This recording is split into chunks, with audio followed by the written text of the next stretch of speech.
Hello बच्चों। तो mathematics पढ़ के मज़ा तो आ रहा होगा। देखो, इसको इंटरेस्ट के साथ अगर पढ़ोगे, जितने तरीके से जिस तरीके से मैं आपको समझाता हूँ उतना इंटरेस्ट लेकर पढ़ोगे बेटा, मैं बता रहा हूँ कि आपके लाइफ का सबसे कठिन पार्ट यही है। एक बार आप ये मैथमेटिक्स पार्ट समझ गए तो 50% फिजिक्स तो आपका ख़त्म, बाकी 50% तो मैं ऐसे ही करा दूँगा। और ये 50% वो 50% दोनों अगर कर लिए तो फिर सेलेक्ट हो गए।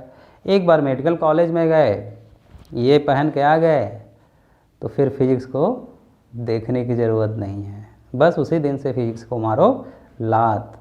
और आपको तो वैसे भी इसको अगर मैं बायो का स्टूडेंट हो के आपको मैथ और फिजिक्स पढ़ा रहा हूँ तो फिर तो आपको डरने जैसी कोई बात ही नहीं है। मतलब आप खुद से सोचो कि एक बंदा आपके सामने खड़ा है जो कि आपकी तरह ही था, 15 साल पहले आपकी तरह था, और वहीं आज आपको फिजिक्स पढ़ा रहा है, तो फिर यार आप कैसे नहीं निकाल सकते।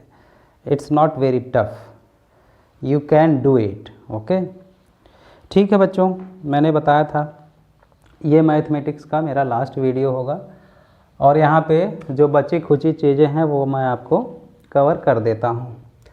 एक तो बच्चों अलग अलग साइज से, पूरे फिजिक्स में आपको अलग अलग साइज से पाएंगा, किसी का वॉल्यूम निकालना रहेगा, किसी का एरिया निकालना रहेगा, किसी का। तो पहले तो आप ये समझ लो कि एक तो होता है इस तरह का स्क्वायर है या आयत है, रेक्टेंगल, ठीक है। फिर ट्रायंगल है, कोई भी ट्रायंगल है, ठीक है। फिर सर्कल है, सिलेंडर है,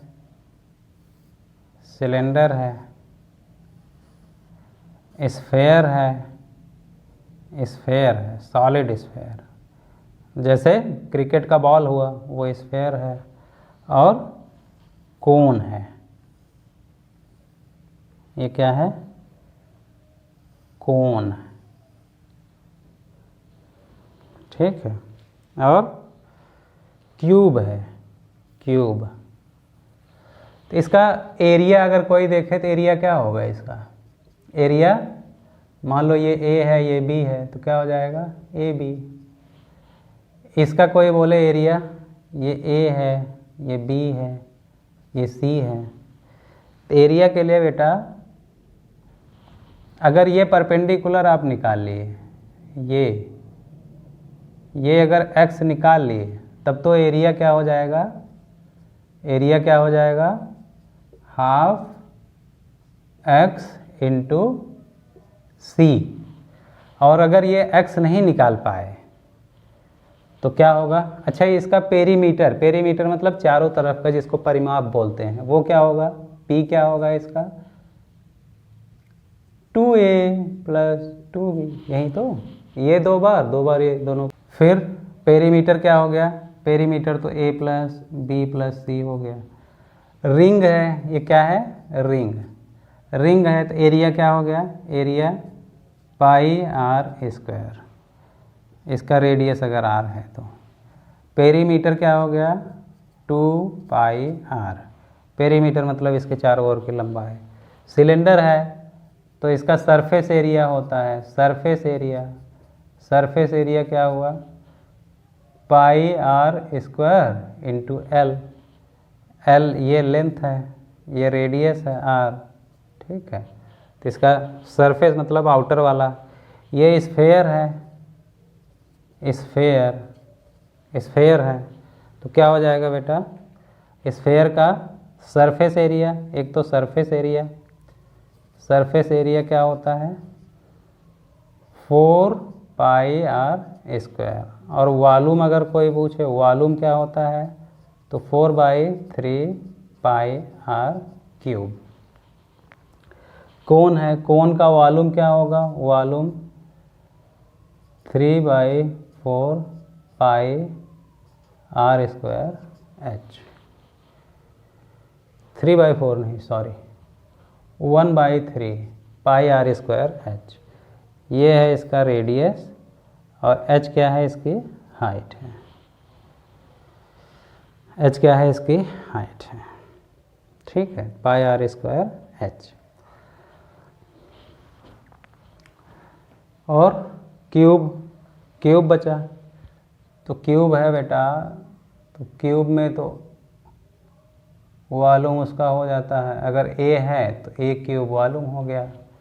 सरफेस एरिया बोले, सरफेस एरिया तो 6 साइड का एरिया बाहर का, तो 6A हो गया सरफेस एरिया। तो ये कुछ शेप हैं। अच्छा हाँ, इस एक ऐसे कुछ इस तरह का वो होता है, इसको समलंब बोलते हैं। तो इसका एरिया अगर निकालना हुआ तो ये क्या होगा, ये मान लो H है, ये A है, ये B है, तो क्या होगा, हाफ H तो रहेगा इंटू A प्लस B। ये याद रखना, ये दोनों डिस्टेंस जो रहेंगे पैरेलल वाले इंटू हाइट, ये इसका हो जाएगा। इसमें मेरे को थोड़ा सा डाउट लग रहा है, ये माइनस, तो ये जो मैंने बताया स्क्वायर, ये इस तरह का, इनके एरिया और क्या कहाँ पे आते हैं, ये आपको याद रहना चाहिए।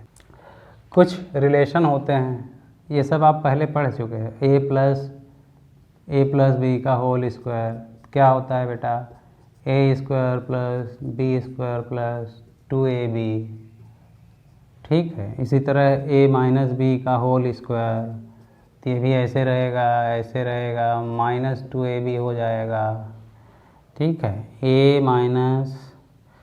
स्क्वायर माइनस बी स्क्वायर है, तो इसका क्या लिखोगे बेटा,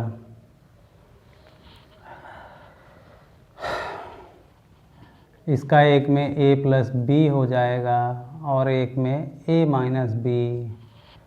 ठीक है, इसी तरह a cube minus B cube है, तो उसका क्या हो जाएगा, एक में a प्लस बी रहेगा और दूसरे में a square plus B square minus a minus B. एक में a माइनस बी रहेगा और दूसरे में a square plus B square plus A B minus A B. ठीक है, ये हो जाएगा, माइनस नहीं, ये भी प्लस ही रहता है, plus A B, A minus B एक में हो जाएगा, एक में A square plus B square plus A. ठीक है, तो ये सब बेसिक हैं, ये सब आपको याद हैं तो ठीक है, इनफैक्ट याद रहना चाहिए, इतना तो आपको याद रहना चाहिए। बाकी बच्चों, आपको मैंने परसेंटेज, रेशियो, प्रोपोर्शन, सारी चीज़ें मैंने आपको बता दी हैं। डिफरेंशिएशन, इंटीग्रेशन, हाँ थोड़ा सा लॉग, मैंने आपको लॉग बताना है आपको। लॉग जो होता है बेटा, लॉगरिथम बोलते हैं। तो लॉग क्या होता है बेटा, जैसे कोई भी चीज़ है, ठीक है, जैसे 10 की पावर 2 इज इक्वल टू क्या होता है, 100 होता है। ठीक है, तो इसको लॉग फॉर्म में अगर लिखना हुआ तो लॉग, ठीक है, ये 10 का बेस लोगे और ये 2 करोगे तो ये 100 यहाँ लिखोगे, इधर क्या कर दोगे 2। लॉग में ऐसे ही लिखते हैं, मतलब अगर 2 के पावर 3 इज इक्वल टू 8 है तो इसको लॉग में लिखना हुआ तो लॉग यहाँ पे 8 करोगे, ठीक है, और यहाँ पे 3 लिख दोगे, तो ये बेस कहलाता है। बेस क्या है, जिसका पावर होता है उसको बेस बोलते हैं। 2 का बेस है। यहाँ पे 10 का स्क्वायर किए थे तो 100 आया था, तो लॉग 100 इज इक्वल टू 2 करोगे और बेस क्या हुआ 10। ठीक है, इसी तरह मान लो 10 के power x is equal to अगर y है तो इसको लिखोगे तो क्या लिखोगे, log y is equal to x लिखोगे, ठीक है। लेकिन बेस क्या रहेगा, 10 का, ठीक है। अब देखो बेस और वो संख्या दोनों सेम ले लें हम, जैसे ये, ठीक है। जैसे ये देखो 10 के पावर अगर 1 करें तो क्या आ गया 10। अगर इसको log लोगे तो क्या हो जाएगा, log ये इधर 10 और पावर क्या था 1, बेस क्या है 10, 10 का बेस लिए और 10 ही वो संख्या है तो उसका log क्या आ जाएगा 1। अब जैसे यहाँ पे मैं e के power x is equal to अगर y है, ठीक है, तो इसको क्या लिख सकते हो, log y is equal to x और बेस क्या है e, यही तो बेस क्या है e। ओके, तो इससे एक चीज़ ये क्लियर हुआ कि जिस चीज़ का पावर है और वही संख्या अगर आ रही है तो उस संख्या का log उसी के बेस पर लोगे, तो यानी log, कोई बोले log a का a बेस है तो हमेशा 1 आएगा, log 10 का 10 के बेस पर लोगे तो हमेशा 1 आएगा, log e का e के बेस पे लोगे तो हमेशा 1 आएगा, ठीक है। तो ये अलग अलग वो होते हैं।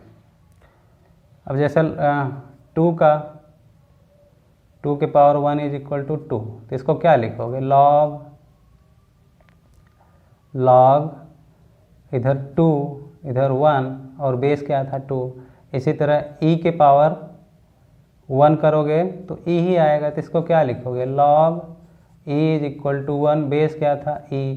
यानी किसी भी सेम संख्या का और बेस वही है तो उसका log लोगे तो क्या आ जाएगा 1, ठीक है। अब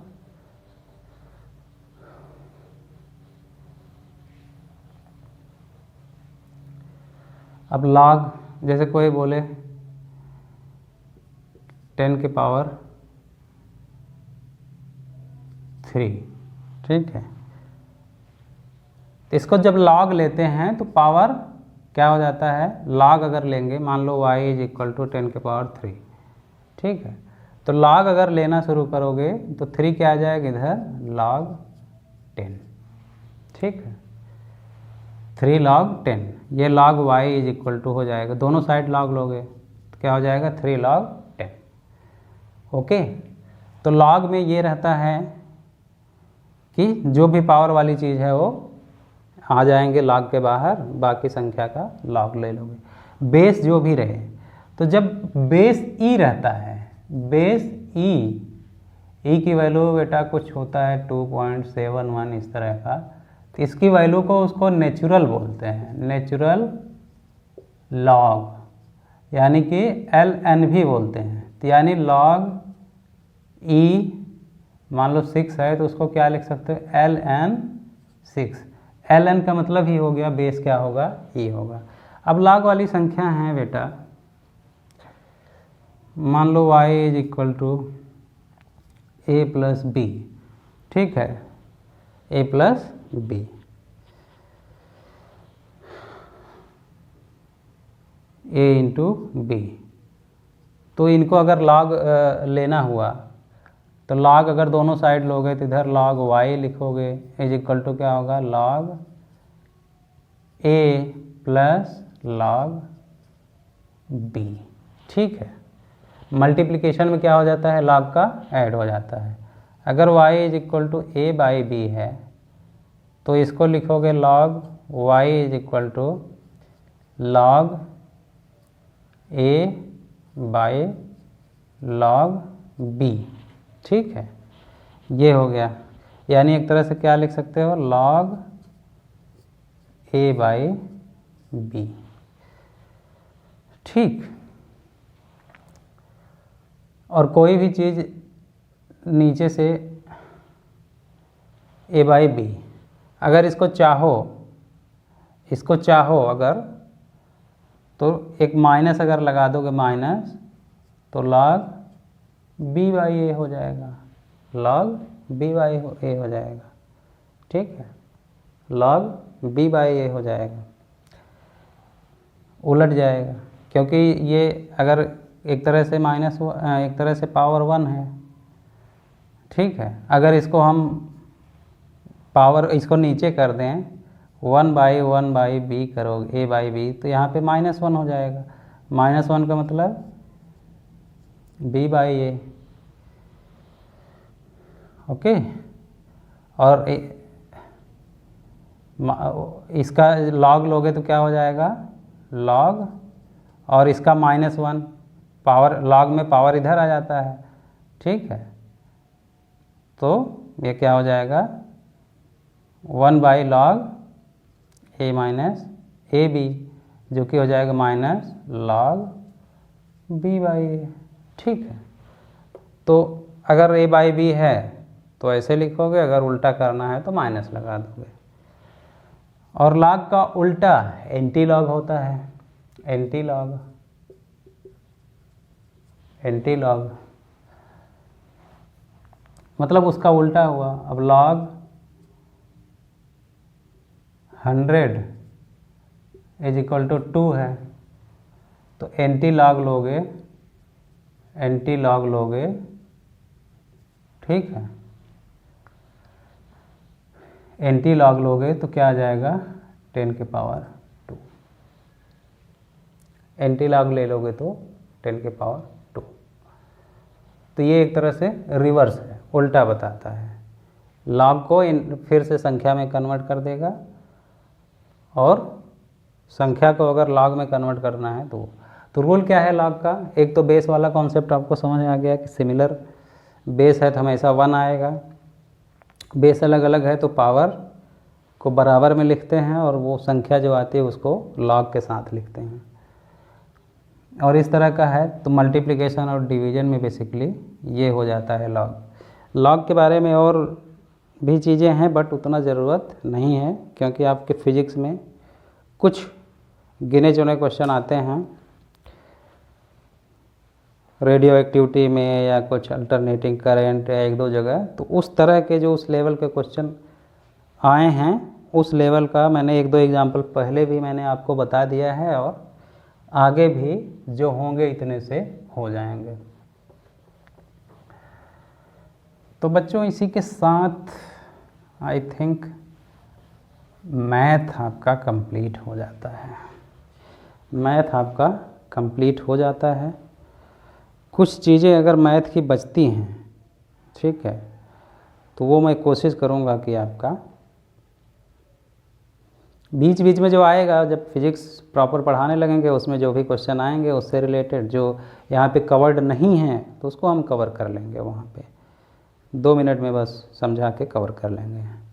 तो बच्चों अभी तक के ये सारे लेक्चर जो हैं ये आपके बैकबोन हैं, आपको स्टैंड करने की ताकत देंगे कि आप फिजिक्स से फेस कर सको।